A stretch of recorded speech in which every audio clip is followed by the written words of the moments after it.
chocolatería artesanal, regalos empresariales y personalizados. Y para tu evento te ofrecemos cascada de chocolate. Además, hacemos envíos. Búscanos en Instagram y conoce todo lo que tenemos especialmente para vos. Mature Cacao Chocolates. Toda nuestra pasión puesta en sabores.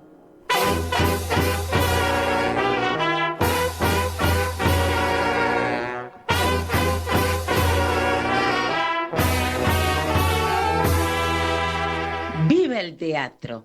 ¡Viva el teatro siempre! Soy Gabriela Romeo, actriz, dramaturga, directora. Las invito a compartir universos singulares con extraordinarios teatristas.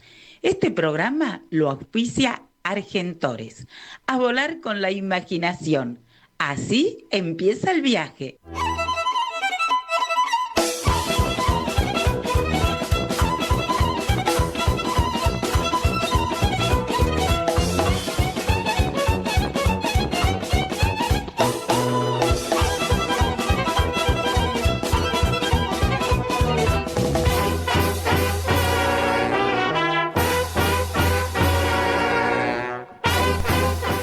Hola, buenas tardes. Viva el teatro siempre. Qué contenta que estoy acá con dos enormes artistas de distintas generaciones, pero siguen laburando un montón, brillan en lo que hacen. Daniela Tayana, arquitecta, vestuarista, escenógrafa. Ay, qué cosas que haces, Daniela, qué poesía que tiene tu arte. Bueno, muchas gracias. Y está Diego, vos me preguntabas acerca del micrófono, mira, ponételo un poquito más cerca, ahí, genial. Bien. Y Diego Faturos, que es un enorme actor, dramaturgo, docente, director, timbre 4 a full. Muchas gracias por estar. No, muchas gracias por la invitación. Me encanta lo que haces, te vengo siguiendo hace mucho, vi obras, bueno...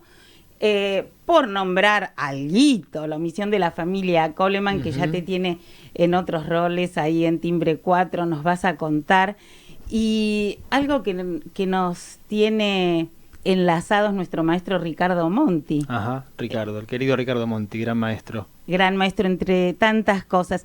Y contarles a los oyentes que Enrique Papatino, otro enorme dramaturgo, actor, director, docente, tenía que estar acá. Y ayer, cuando yo estaba caminando, suena el teléfono y me dice: Gabriela, estoy en la clínica de ojos, me acaban de diagnosticar conjuntivitis. Yo le dije: tengo un programa de radio. Escucha, es súper contagioso, escúchame, le dijo el médico, así que hoy vamos a disfrutar de su voz y lo vamos a tener desde otro lugar. Muchas gracias a todos los oyentes por estar.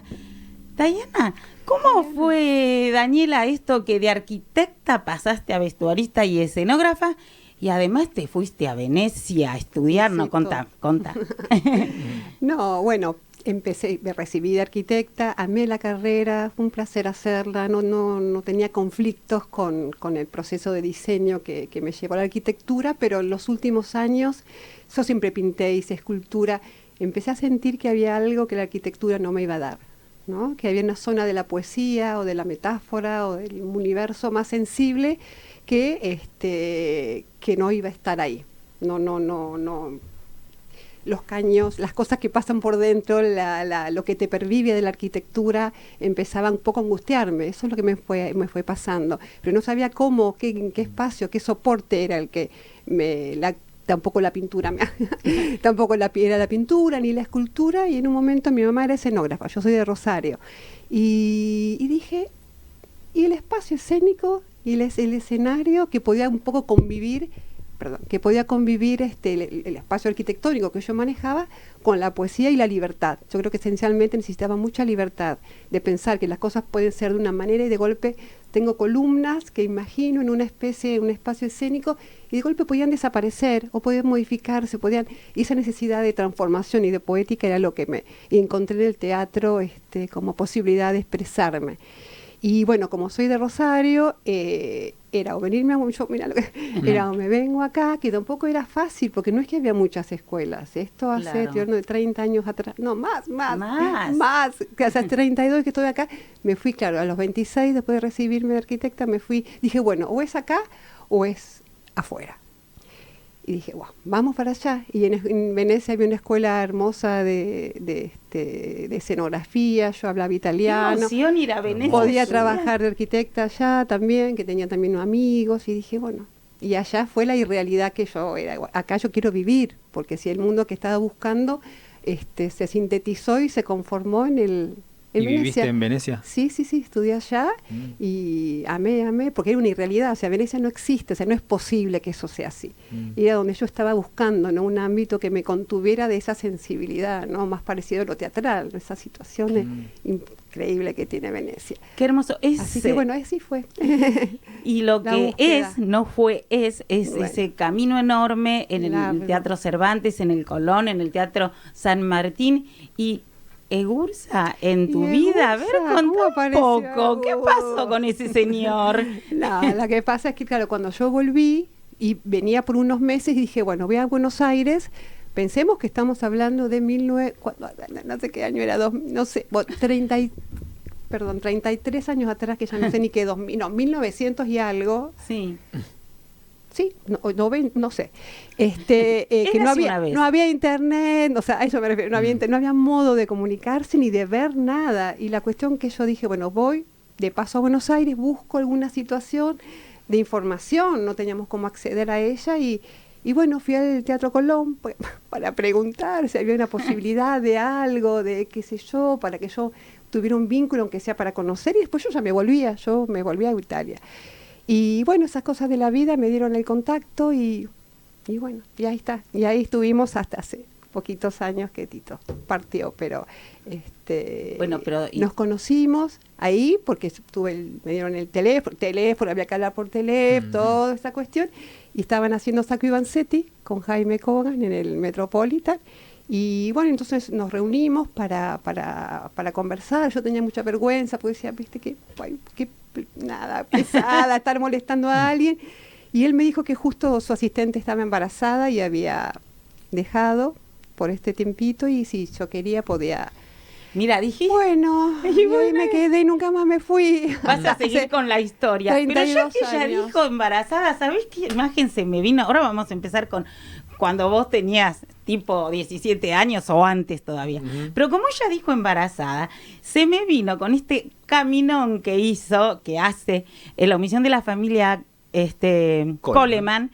¿Es cierto que la Bosco divina, preciosa, rompió bolsa en la función? No. Es cierto, es una Estaba historia como espectadora, contaba. totalmente cierta. Estaba en la sala de Boedo, que le hicimos las Sí. funciones hasta el año 2010, cuando abrió la Sala de México, la Sala Sí. Grande, y estaba Silvina viendo la función, y cuando nos vino a saludar dijo, disculpen que me voy corriendo, pasa que rompí bolsa. Claro. Y se fue a parir. ¡Ay, qué hermosura! No, Que, no, bueno, no. hay otras anécdotas ahí, Sí. pero contanos un poco esto.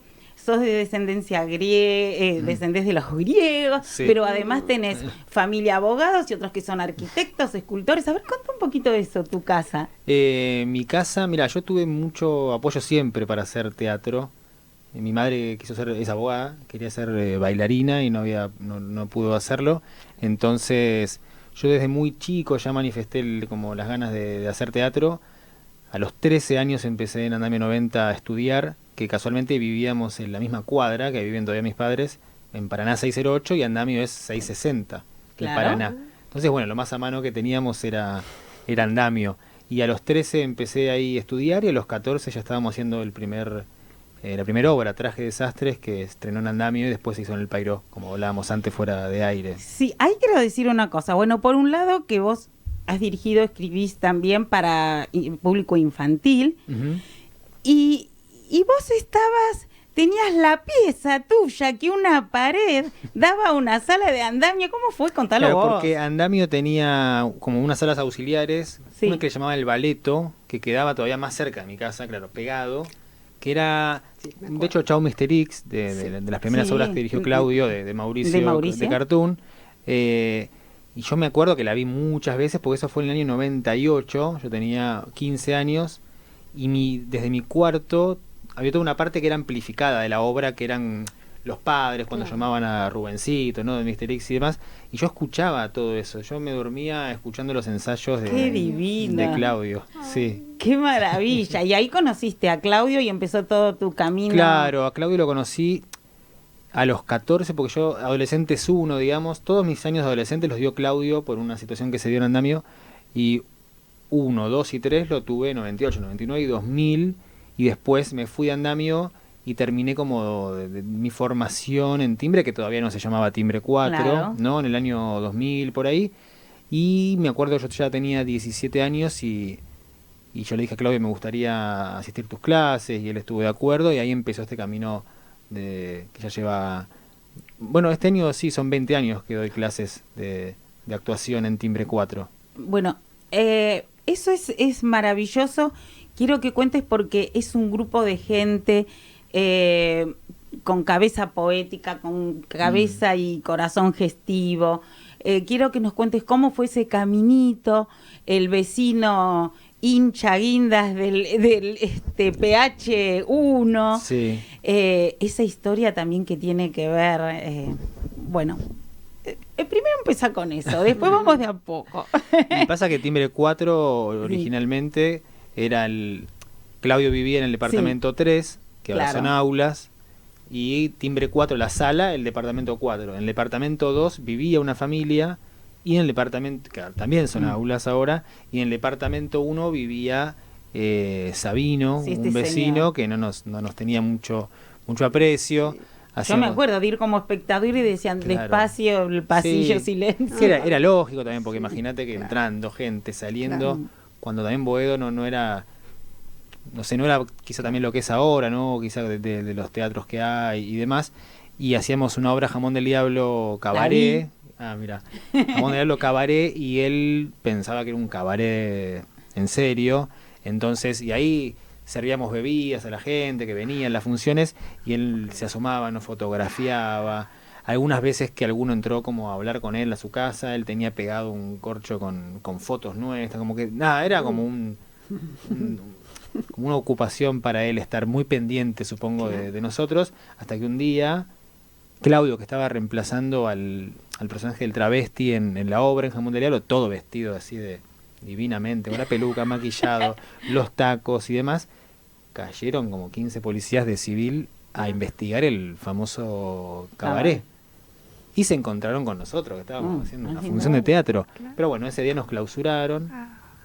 Y eso, bueno, eso es lo lindo que decías vos, lo gestivo y la gran familia que es Timbre, que esa misma noche teníamos función al día siguiente, pero el teatro nuestro estaba clausurado. Caminamos por Boedo hasta que encontramos Boedo 21, que es un teatro amigo que está en Boedo del 800, conozco. al lado de Margot, Sí. del restaurante, y nos albergó, e hicimos temporada ahí como 2 o 3 meses hasta que logramos reabrir la sala. Pero, Qué hermoso, ¿no? Esta solidaridad y... sí. Pero en ese barrio tienen muchas historias para contar, ¿no? Porque también ustedes se pusieron a buscar, a querer tener un espacio propio y a buscar, a preguntar por lugares, por gimnasios. Contá toda esa etapa hasta que apareció la fábrica de sillas. Sí, hubo un momento como que empezó a venir bastante gente, las funciones, el alumnado empezó a crecer también, y teníamos ganas como de tener otro espacio más, ¿no? Porque hasta ahora solamente era la sala para 50 personas al fondo, en el número 4, y arriba otra sala que es igual, que mide 8 por 8, y ahí se daban las clases. O sea, se daban clases arriba y abajo. Y en esta cosa de dar vueltas y buscar, apareció esta fábrica de sillas que estaba abandonada hacía como unos 20 años, que fuimos a verla con la gente de la inmobiliaria, y casualmente los lotes se dan espalda con espalda, digamos. La sala de Timbre, donde está la platea, da al patiecito del camarín, donde está la sala ahora, la más grande que tenemos, digamos. Hay otra anécdota de pared ahí. Sí. Contala, que estaba... Bien. que había gente del otro lado en Boedo y estábamos algunos ahí con el Estaba teléfono. Inés dando clase. Estaba Inés dando clase y empezamos a ver por teléfono a ver, fíjate si se escucha, y empezamos a golpear y Con un cascote. Sí. Y efectivamente se escuchaba y fue como una aleluya ahí Claro. grande. Igual no están comunicadas las salas.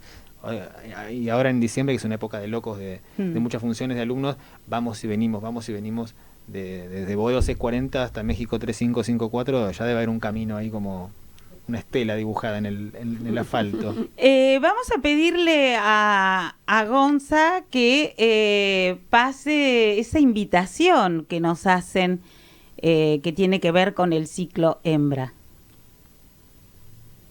Escuchamos y después nos vas a seguir contando propiamente la escuela, los objetivos y el propósito. ¿Escuchamos, Gonza? Hola, hola a todos les amigues y oyentes de Viva el Teatro. Les saluda Julieta Casia, soy actriz del unipersonal Sempiterna. Este material está inspirado en Violeta Parra, en los últimos momentos de su vida en la Carpa de la Reina. Y bueno, vamos a estar haciendo función en el marco del ciclo Hembra, en el festival, este miércoles 18 a las 20 horas, en un teatro hermoso, en área 623. La dirección es Pasco 623. Las entradas están disponibles para Alternativa Teatral y para nosotras sería un gustazo que vengan y que participen de este festival y este ciclo hecho por mujeres artistas independientes. Les esperamos. Un saludo para todos los oyentes de Viva el Teatro. Gracias. Daniel, es muy mágico pensar, o bueno, esto que nosotros nos alimentamos de imágenes y después ficcionamos, esos talleres del Teatro San Martín, hablanos de los tesoros, de esos artistas que están ahí en silencio y que cuidan, eso, compartinos por fin. Hermoso, hermoso. Los talleres, tanto del Colón, que trabajé, el San Martín y el Cervantes, no, es una joya, es muy conmovedor trabajar en escenografía, cuando me ha tocado hacer escenografías, con los escultores, los pintores, los herreros, los zapateros, o sea, el Colón es el que tiene una estructura, obviamente por la escala, por todo lo que trabaja, mucho más desarrollada desde el punto de vista espacial y de cantidad, ¿no? La mensura de todo eso, los depósitos que hay. Siempre es un placer, en el Cervantes. Contá el caminito, ¿cómo volaste? Convoca un director. Escuché por ahí, corregime si me equivoco, que cuando empezás a dibujar necesitas tener la foto de la cara del actor. A ver, contá un poquito ese caminito. Hasta que, ese proceso, cómo empezás a construir poética junto al director y a los otros artistas, y cómo trasladas eso a la gente del taller. ¿Cómo lo traslado? Todo el caminito. Sí. Te convocan.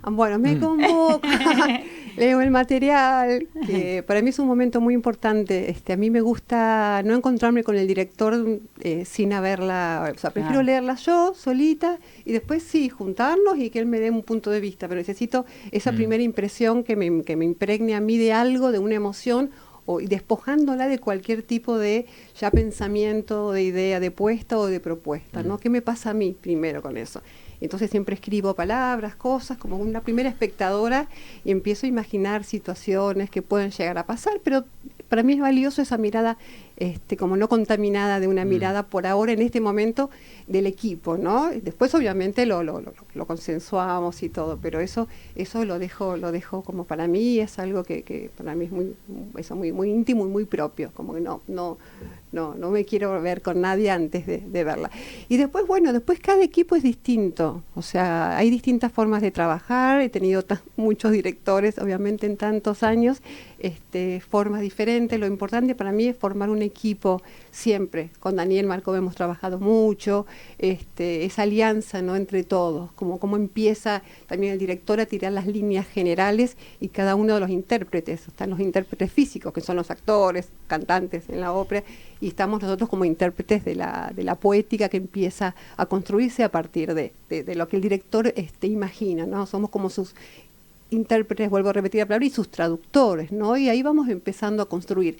O sea, yo tengo siempre busco como el artificio y la poética teatral. Cada obra tiene su mundo propio y necesito que tenga esa identidad, ¿no? Por ejemplo, en el caso de me estoy yendo para otro lado. ¿O querés que hable la relación con los Seguí hasta el taller, porque después quiero hablar de Las lágrimas de los animales marinos, que tiene un lenguaje, un director con una poética totalmente diferente a Daniel Marcove, con otro exitazo en teatro independiente, que es Café Central, en donde, bueno, más allá que la obra vuelve y no dejes de verlo, es impresionante como 13 actores están vestidos de época de una manera extraordinaria, que en teatro independiente eso es muy difícil. Y quiero que cuentes nada. Sí, son dos abordajes muy distintos, porque las propuestas, lo que cada anida en cada obra es diferente y uno lo resuelve distinto. Y bueno, con la misma, o sea, paso a cómo lo transmito. Claro. Yo siempre, primero tengo unas charlas con todos, de contarles todo el proceso. Para mí es fundamental que área que sea escenografía, sea vestuario, sea quien sea, o hasta que hace el sombrero, sea peluquería, cualquier área, entienda por qué, o sea, qué es lo que yo deseo, qué es lo que siento y por qué lo estoy haciendo. ¿No? Me ocupo mucho de transmitirles todo lo que tiene que ver con el sentido, ¿no? Y hacerlos cómplices.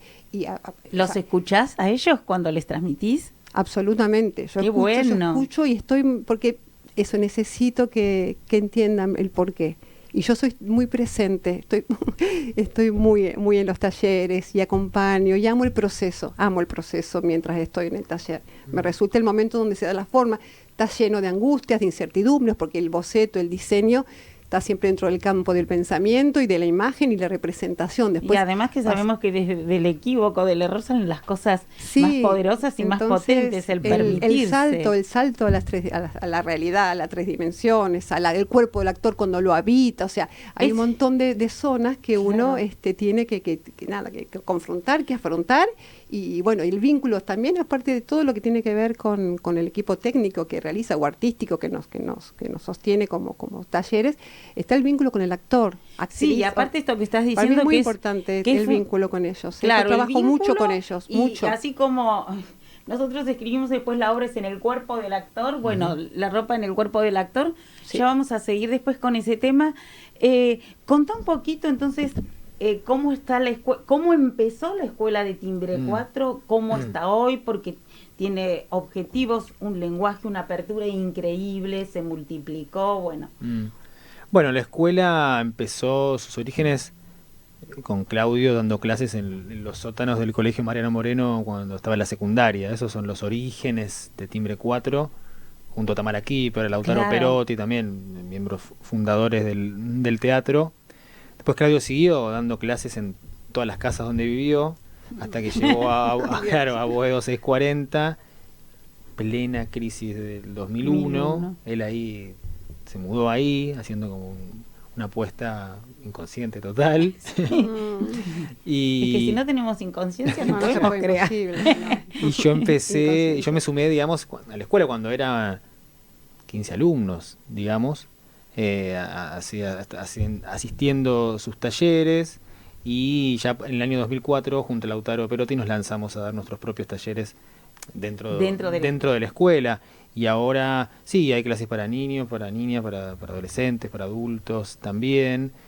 Distintos niveles, para gente que... Sí, siempre que viene alguien, ahora estamos como en época de entrevistas ya para el año que viene, siempre recibimos a la persona, queremos saber qué formación tuvo, porque además todas las escuelas son distintas, ¿no? La idea es que la persona que entra a Timbre sienta que está siendo exigida, que está... Espera un poquito que voy a terminar con el que espere.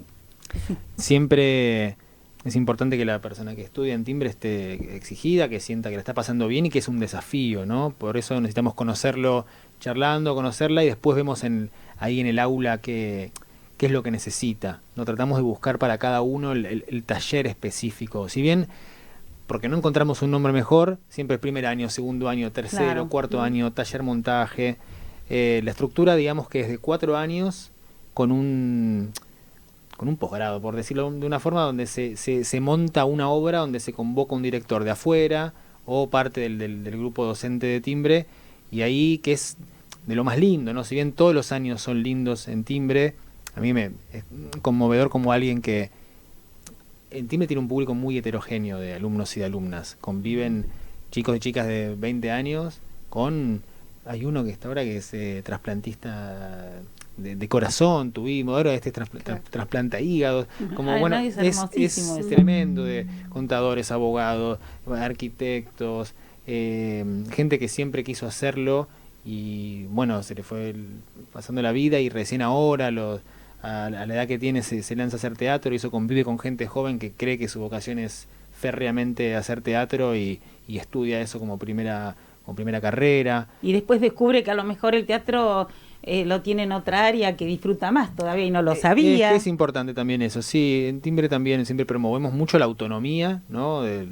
Porque Timbre es un lugar recontra autónomo, ¿no? Y autogestivo, y es importante también transmitirle a los alumnos y alumnas, por eso ya siempre la exigencia en Timbre es alta, porque en eso, formamos actores y actrices, independientemente de que cada uno quiera hacerlo o no, después cada persona sabrá, pero somos muy, muy apasionados y lo más lindo es cuando terminan cuarto año, hacen taller montaje, que sería el quinto año, y después nos encontramos todos en el bar, cada uno con sus funciones, ¿no? Gente que por ahí, hay un montón de gente que entró a Timbre porque vio luz y entró o se lo recomendaron, y después terminan haciendo sus funciones y compartiendo la cartelera con la familia Coleman, ¿no? También es muy lindo esto que hacen sus primeras experiencias una vez recibidos, les dan lugar para que hagan ahí sus primeras experiencias. Totalmente, sí, hay un montón ahora Ahora en Timbre este año estuvo habiendo casi 20 espectáculos por semana. Increíble. Un montón de obras. Y dentro de estos 20 espectáculos hay un montón que están integrados por exalumnos, por egresados, por nosotros mismos que convocamos exalumnos para que se sumen a las obras. Es lo más lindo que puede pasar. Claro, es hermoso. Esta escuela que además ha recibido otros elencos de aquí y de afuera. Eso también es muy interesante. Sí, hay hace 2 semanas hubo un ciclo que se llama Mano a Mano, que es un intercambio con textos españoles que se hacen semimontados y tuvo lugar hace un par de semanas. Y ahora, el año que viene, es el año número 12 que se hace el festival que se llama TABA, que es temporada alta en Buenos Aires, que es pariente de un festival que nos recibió, de los primeros festivales a los que fuimos en el año 2007 en Girona, ahí en España, que está el Festival Temporada Alta. Y hace 12 años que ese festival se replica en Timbre y donde recibimos compañías de afuera, también de Latinoamérica, pero sobre todo de España. Vamos a seguir con esto, pero contá cómo se comunican con Timbre. Tienen Instagram, las redes, sí. El mail es timbre4@timbre4.com y el Instagram es Teatro Timbre 4. Muy bien. ¿Y las entradas por alternativa teatral y en la boletería? No hay más boletería física ahora. ¿No? Después de pospandemia quedó como... Todo es alternativa teatral. Obvio que te recibimos ahí. Se puede en el momento comprar una entrada, pero la mayoría de la gente viene por alternativa. Muy bien. Y también quiero que cuentes esa anécdota, porque ahora nos vamos para atrás, venimos, porque tiene movimiento todo el tiempo. Claro, Timbre 4. Sí. Es el objetivo y es un espacio de experimentación, que eso también es muy importante decirlo. Cuando el señor Sabino dejó el cuerpo físico, empezaron a pasar unos accidentes raritos. Entonces, vino un cura y... ¿Qué pasó? Y vino un cura y tuvo que hacer una limpieza del lugar. ¿Viste esas fotos que vos decís que encontraron en ese lugar? Bueno, la gente que se dedica a hacer estas cosas oscuras y molestas hace eso. Sí. Sí, además pasó que cuenta Claudio que como él vivía ahí todavía... Sí. Que él hacía unos días que no lo veíamos a Sabino por el barrio, sí, porque había fallecido y estaba en su casa. Y fue algo más más olfativo. Más olfativo. Sí. Claro, todos los sentidos que pululan estuvieron ahí. Y bueno, claro. Pero no hay teatro sin fantasmas, ¿no? Y no hay teatro sin fantasmas. No. Ya podemos hablar ¿sí? Esperamos ¿Ya está? Bueno, a ver, dramaturgo, director, actor, docente, autor, multipremiado, enorme trayectoria y reconocimiento, dio vida a muchísimos personajes que habitan singulares universos. Sus textos tienen sello propio, sube en escena y se los aplaude de pie. Actualmente se aboca a escribir, tanto que sus ojos le dijeron: Papatino, una semana de vacaciones y no te olvides del aguinaldo. Hola, Enrique Papatino, ¿cómo estás? Quisiera decir que muy bien, pero tengo un ojo menos. Bueno, muchas gracias por esta nota, te hice reír. Gracias por estar a la distancia. Y ustedes agradecemelo también a mí, porque si no se hubieran contagiado, ¿no? Bueno, cuánta curiosidad me da saber cómo era tu casa para que vos ahora escribas y hagas tanto, con tanta singularidad como te dije. Tengo curiosidad por saber de tu maestro Pedro Aleandro. Bueno, te escuchamos. Bueno, mi papá era actor, ¿no? Y estaba en el taller de Pedro Aleandro, en el Teatro Escuela Argentino, y bueno, de muy chiquito me llevaba con él y demás, y el bichito empezó ahí, digamos, empecé a involucrarme cada vez más. Era muy, muy chico realmente. Y bueno, con el tiempo empecé a tomármelo más en serio, y después empecé digamos, de manera más práctica a estudiar actuación. Después de Pedro estuve con Augusto Fernández y también con Raúl Serrano, ¿no? Que son, bueno, los dos grandes referentes que yo tuve en el ámbito de la actuación. Y bueno, y como nos pasa a muchos, eso, el tiempo y las experiencias y demás y la necesidad de sobrevivir me llevaron a dar clases de actuación, ¿no? Y ahí empezó a suceder lo siguiente, esto para hacer una síntesis muy apretada de lo que me preguntaste. Empezó a suceder que a mí me obsesionaba que los alumnos a fin de año tuvieran una muestra lo más impresionante posible, lo más acabada posible, con muchas oportunidades para cada uno, ¿no? Y entonces me daba cuenta de que no había textos así, que tenía que apelar a los fragmentos y cosas. Y bueno, entonces también por una cuestión de juventud, vamos a decir, me empecé a tomar textos distintos y a adaptarlos, a destruirlos, a efectos de que todos tuvieran su pequeño rol en una muestra de una obra completa, ¿no? Y así agarraba Noche de Reyes, que ya es un lío de sexos, sí, y le cambiaba los sexos de los personajes, lo cambiaba y les agregaba escenas. Y hubo un momento en que era más el texto original que el texto adaptado. Entonces dije, bueno, vamos a ver qué pasa con esto, y empecé a escribir yo las muestras. Todo esto ocurrió hasta que hace más o menos 30 años mi amigo Marcelo Sánchez me dijo: quiero que me escribas una obra, y yo me resistí, por supuesto, dije que no, y que yo no estaba en condiciones y demás, e insistió de tal manera que terminé escribiendo esa obra, y eso fue un viaje. A partir de ese momento, me empecé a escribir bastante, ¿no? Es material que no estoy en condiciones de mostrar ahora, pero yo creo que se podría adquirir un formato mucho más aceptable, pero sí, ese fue mi entrenamiento, ¿no? Hasta que en el año 2003 me nominaron a Trinidad Guevara, que no gané, ¿no? Pero me nominaron junto a Lucía Galarrone y Javier Daulte. Y entonces dije, bueno, voy a tener que ponerme a trabajar con esto, porque evidentemente pasa algo acá.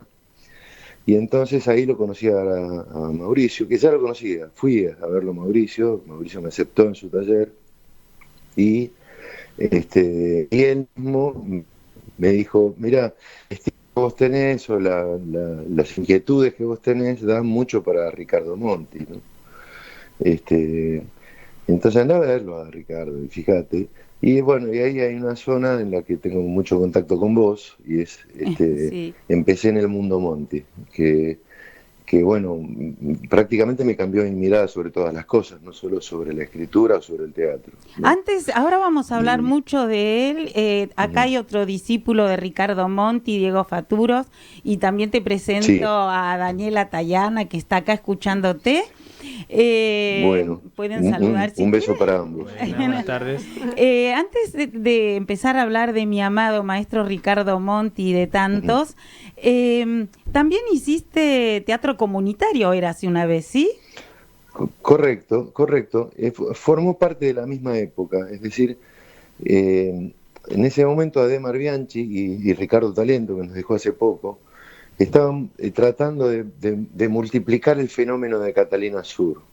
Y buscaban entonces gente que tuviera grupos grandes y que estuviera trabajando en barrios. Yo trabajaba en Mataderos en ese momento. Y vieron que tenía un grupo grande que me interesaba la historia también del barrio, porque le interesaba a la gente, a los miembros del elenco y a los alumnos. Y entonces me propusieron hacer un primer intento de hacer un teatro comunitario por fuera de La Boca, que era donde estaban ellos, de La Boca y Barracas. Y yo lo hice.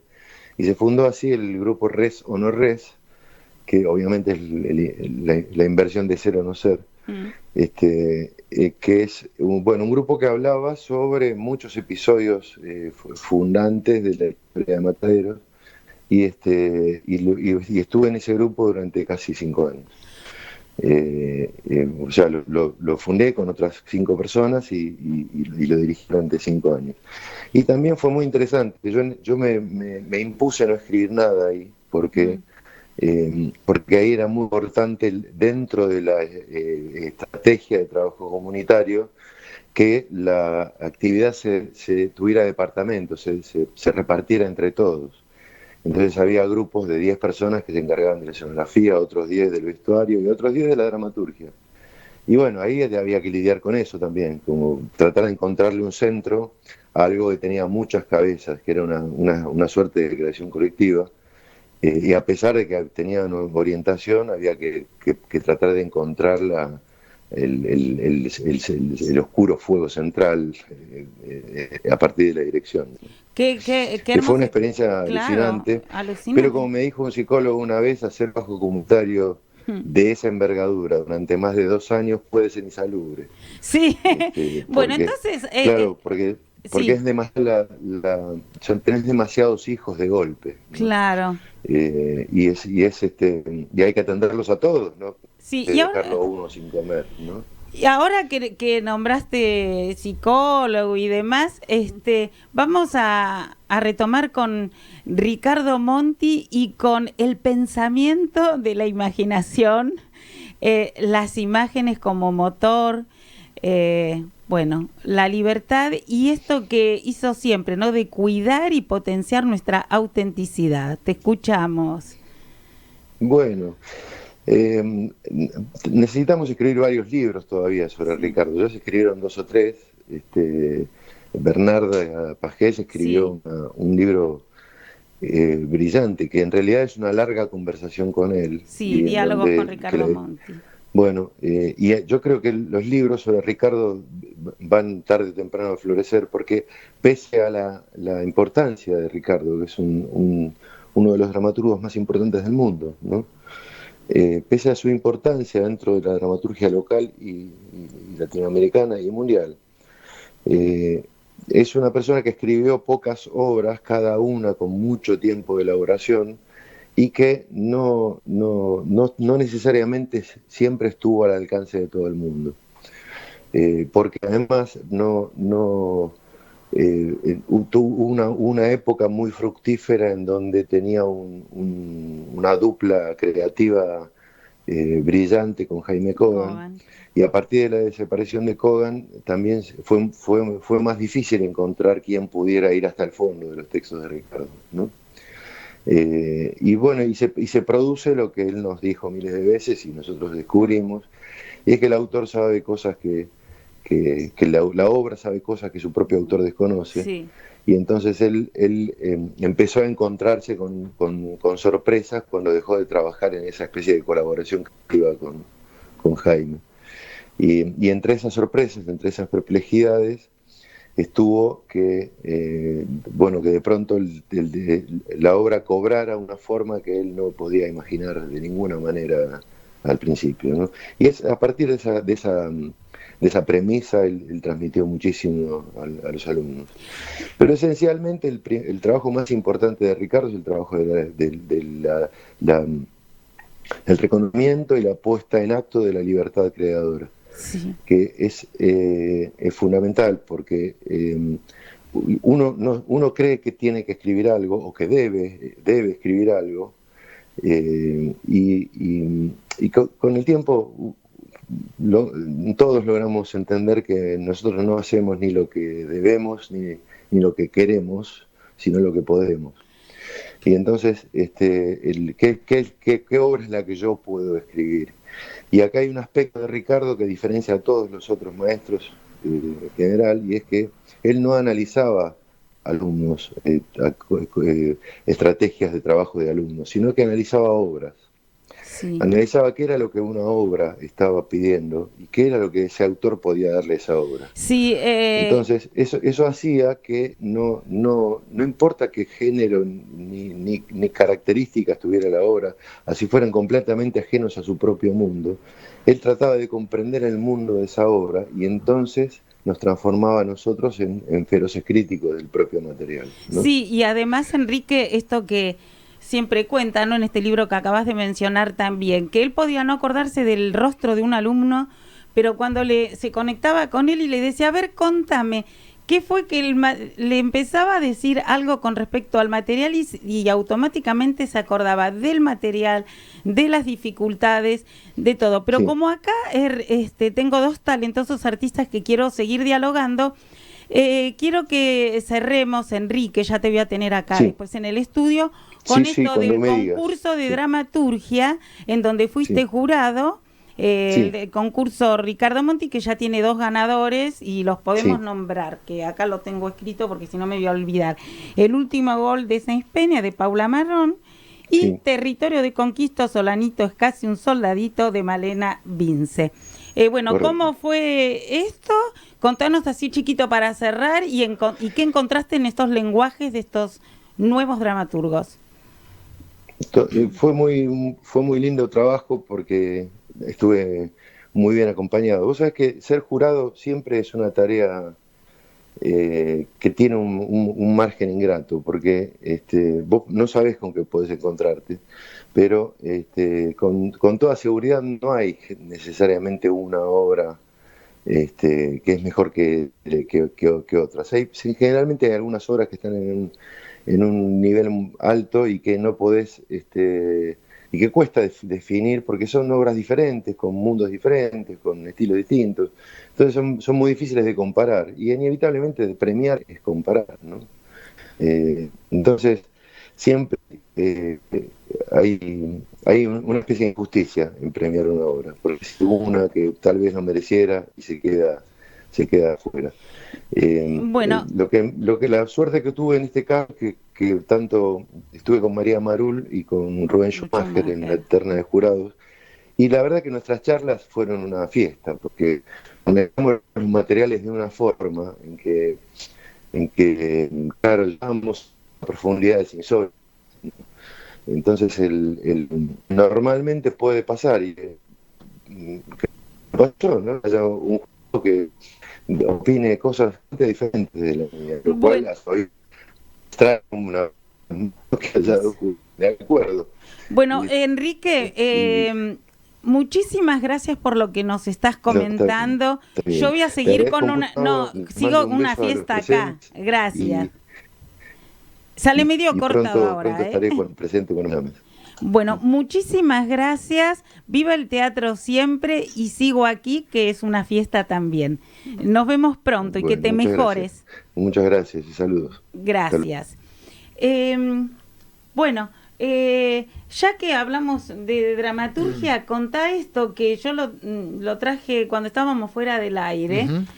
Tu obra en el 2013, que seleccionaron un grupo de dramaturgos jóvenes que tenía que ver con Cervantes, y ahora me decís que viene a escena. ¿Cómo es? Sí, mira qué casualidad. Sí, nos convocaron a varios dramaturgos para adaptar novelas de Cervantes, las novelas ejemplares, pero a partir de eso hacer la obra que uno quisiera. Y mi tío fue a la guerra de Malvinas y volvió, y siempre quise escribir sobre eso, y aproveché una de las novelas que se llama La Española Inglesa, que tiene una reina de Inglaterra que capturan a una española. Bueno, algo de ahí tomé para escribir sobre Malvinas, y eso se quedó ahí. Fue en el 2013 y fueron 3 funciones en el Salón Dorado ahí del Cervantes, y nunca se hizo. Y a uno le queda esa cosa de, ay. Quedó dando vueltas, y me decía, a ver, ¿qué puedo hacer? Y retomé el material, y fue lindo reencontrarme y casi reescribir muchas cosas, no de la estructura, pero sino de las escenas. Bueno, uno, pasaron 11 años, es otra persona también. Claro. Y bueno, y estamos atravesando el proceso de ensayos, que lo terminamos ahora por este año, la semana pasada, y estrenamos en el festival que contaba antes, de temporada alta en Buenos Aires. En el marco de ese festival... Voy a ir. Bueno, te voy a invitar, obvio. Sí. El 21 y 22 de febrero tiene el estreno oficial la obra, que también hasta cambió de nombre. Claro, porque ¿cómo se llamaba y cómo se llama ahora? Se llamaba Nos arrancaría de este lugar para siempre, y ahora se llama La voz de Juana. Ah. Por ahora. Todavía tengo un tiempito para terminar de ver si queda ese título o no. ¿Te acordás vos de lo que nos decía con los títulos Ricardo Monti? No. Bueno, 2 cosas. Una, que siempre los títulos tienen que ser una pregunta y no una respuesta. Y otra, decía, vos empecé a escribir, pero no pares. 50 títulos así, cosas asociadas a cualquier cosa. Muchos. No te juzgues y que parezca un desastre. No sé, vos seguís. Y después ahí... Algo va a salir. Una semilla va a aparecer. Tengo una nota del teléfono, y antes de dormir me pongo como a ver, ahí escribo pavadas, ahí Sí. ya algo va a salir. Algo va a salir. Daniela, quisiera que cuentes, porque esto no solo son 2 obras bellísimas, con 2 lenguajes diferentes, como dije recién, Café Central de Diamant y de Mario Diamant, dirigida por Daniel Marcove, y Las lágrimas de los animales marinos, dirigida por el Toto Castiñeiras, en la locura de este señor, en el Teatro Nacional Cervantes, súper talentoso. Bueno, contá cómo fue el proceso con estos 2 directores y cómo llegaste a poetizar esos cuerpos. Mira, justo este año fueron realmente 2 obras que vuelven. Vuelven ambas 2 Sí. en febrero. Sí. Las 2, sí. La primera semana. Sí, se dio la casualidad que tuve 2 propuestas absolutamente diferentes, pero absolutamente diferentes, porque el Café Central es una obra que tenía que tener un lenguaje realista, porque lo necesitaba. O sea, a mí siempre me interesa encontrar, bueno, cuál es el lugar, primero, qué hay que contar, qué uno quiere contar, qué aspecto de la obra uno pone en valor y cómo uno va hacia ahí, ¿no? Esa es la propuesta del director. Pero bueno, cómo yo armaba y desarmaba desde la imagen lo que cada uno, en este caso, de las 2 obras proponía. Y una era muy realista y necesitaba que sea hasta hiperrealista, y otra absolutamente poética, con un lenguaje, absolutamente... ya no sé ni qué palabra ponerle a la obra. Toto, que propone miradas todo el tiempo desenfocadas, sí. Interjecciones, cortes, rupturas, la danza, la lágrima, la risa, la acrobacia, o sea, la música, es tanto lo que suena al mismo tiempo en su pentagrama, ¿no? Como director y demás. Muchos registros actorales. Además, ¿la viste? Claro. No te la pierdas. Todo tiene un ¿A lenguaje qué teatro vuelve? En el Cervantes. Bueno, sí, bueno. vuelve en febrero.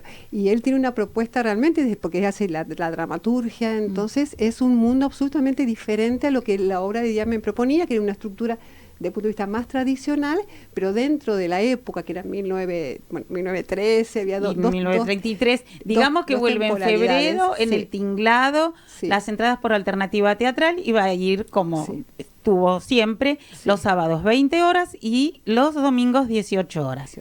Bueno, entonces... Bueno, y haciendo esa partecita, entonces, dentro de ese realismo, ¿cómo uno puede sintetizarlo? ¿No? Es lo que a mí me interesa contar, siempre una mirada propia de eso, ¿no? Porque podía haber sido trajes de 1913 y después de 1933, realizados en la época, tratando de la forma más digna posible, con el teatro independiente, que es difícil.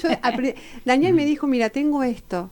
Yo dije, ¿sabes qué? No se puede porque eran 10 actores, 20 personajes, 2 épocas. Daniel, no se va a poder hacer. Y obviamente verano, encima. Invierno, verano, que sea para mí como trabajo, que sea creíble, o sea, que se pueda hacer. Bueno, la cuestión que dije que no, después dije, bueno, voy a hacerlo, Daniel, lo voy a hacer. Y bueno, ahí buscar recursos visuales, ¿no? Cómo uno hace para relatar esto dentro de este realismo que tiene que sostenerse, pero con una poética particular. Y ahí apareció la necesidad de lo cromático, ¿no? Como factor unificador. O y sea, hablando de lo cromático, ¿cómo trabajaste? Además con las luces que son muy importantes. Sí. No te Sí, puedo decir la cantidad de cambios de luces que hay Sí, para el desmayo. sí, Bellísimas las luces, Mira. pero para el desmayo. Miguelito Sí. Morales Sí, es el diseñador. Sí.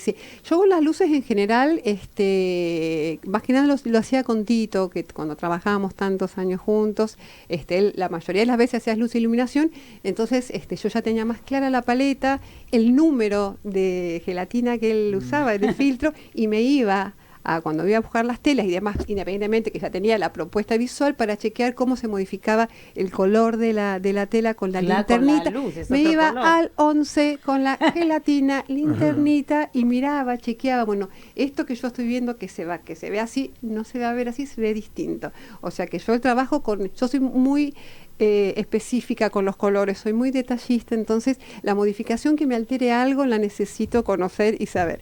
Así que con Daniel trabajábamos, con Daniel, con Y Miguel. los materiales en las lágrimas de los animales marinos, porque Los animales marinos. plumas, hay Claro, porque era un universo de estos animales que Claro. siempre es todo una metáfora, obviamente. Sí. Es toda una metáfora, con lo cual estos animales son animales, pero a su vez son fantasmas, a su vez son demonios, a su vez son clown. O sea, el universo también de Toto, como su pertenencia al circo y demás, trae todo un montón de personajes disruptivos que no son icónicos, obviamente, del circo, pero están atravesados por otras poéticas. Entonces, bueno, yo hace 12 años que trabajo con Toto, entonces ya no como Ya nos lo conocemos conoces. y demás, pero era bien difícil, era encontrar tal vez en esos lobos marinos, que eran como más la referencia que había, y los lobos, las focas, y los lobos con esos pelos, ¿no? Esas formitas que tienen, como tomar a lo mejor del animal la característica del acabado, que sería el pelo, que trabajé con siliconas, que lo mojaba, o sea, todo un tratamiento. Además hay en los, porque son 6 protagonistas y Sí. después están Los humanos todos y los animales. Claro, Sí. y después Sí. está todo el elenco de Sí. intérpretes físicos. Físico. Sí. Y esos carros que tienen movimiento, Claro, porque claro, la dramaturgia No, y esos no, personajes terrible. tienen No, un no. arco de transformación muy Tremendo. interesante, Claro, que por supuesto claro. la ropa lo tiene que contar Entonces, también. todo lo que es armado y desarmado, porque esta cuestión del recuerdo, bueno, que habla Laura, y más que se va rompiendo Sí. y se va armando y desarmando, el vestuario también lo replica, las prendas se sacan, se ponen, Sí. o sea, hay todo un juego de armado de rompecabezas que él propuso, y también el vestuario fue siguiente. Bueno, como queda poco tiempo, todo lo que quieras decir de Timbre 4, que yo por ahí no te pude preguntar por falta de tiempo, todo para vos estos tiempos. Bueno, y ahora estamos en el momento, ya llegando al final, digamos, en diciembre se hacen las muestras de los alumnos de la escuela y hay 85 funciones en 20 días. Así que una estamos locura. en ese Inicia- en ese trajín, digamos, ya medio con la lengua afuera. Es una época hermosa porque el clima es muy lindo, ¿no? Alumnos que entran, que salen, los familiares, las funciones, los que egresan, los nuevos que tienen sus primeras veces en el escenario. Es realmente muy interesante la energía que se vive y bueno, y lo colectivo, ¿no? Que sabemos cómo es el teatro, que no se puede hacer sin otros. Es con el otro. Es con el otro, y en Timbre hacemos siempre mucho hincapié en eso, ¿no? Y en esta época más todavía de estar juntos y estar haciendo teatro, ¿no? Contanos, chiquito, Timbre 4 en Madrid y no sé en qué otro pueblo de Ujú. España, y Timbre en Montevideo, ¿qué fue? ¿Solo un taller? No, ¿Cómo fue? Timbre da talleres en España hace muchos años ya, más de 10, casi 15 años, y ahora hace 3 que Tiene una escuela. que tenemos ahí una salita en Timbre, en un barrio de Madrid. Y no, lo que tenemos también acá es en zona norte, en Florida, también unos talleres para los que no quieren acercarse a Boedo, no pueden Claro, llegar. porque es muy lejos. Claro, que les queda muy lejos, en una sala ahí en Florida. También este año empezamos a dar talleres en el barrio de Colegiales para niños y niñas y preadolescentes. ¡Qué expansión! Sí. Ay, no. Se No paran expandió las un poco. chicas. No, y Wow. la experiencia de Uruguay fue de talleres en conjunto con el INAE, pero ahora hace ya unos años que no lo hacemos. Que era Claro. como un poco llevar la experiencia de Timbre que se ha hecho en Uruguay, en Perú, en Chile, en Colombia también. Bueno, no pudimos hablar de la gestión que hacen paralelamente a lo artístico específico, pero bueno, sucede, porque si no esto no pasaría, esta expansión. Sí. Así que bueno, ya va, cuando esté el festival, que voy a invitar a alguno de ustedes para que hable de ese festival en febrero, Bárbaro. vamos a continuar con lo que no pudimos decir porque son tantos años de trabajo y creatividad y ¿Cómo no? talento que nos quedamos cortos. Agradecer a nuestros oyentes, viva el teatro siempre, a Radio Sónica, y escuchen a este artista. Nos vamos a despedir con este tema de, ay, tiene un apellido un poco difícil. Lisandro, ¿cuánto? ¿Aristimuño? Qué hermoso, me encanta este músico. Gracias, Gonza. Viva el teatro siempre. Gracias a ustedes.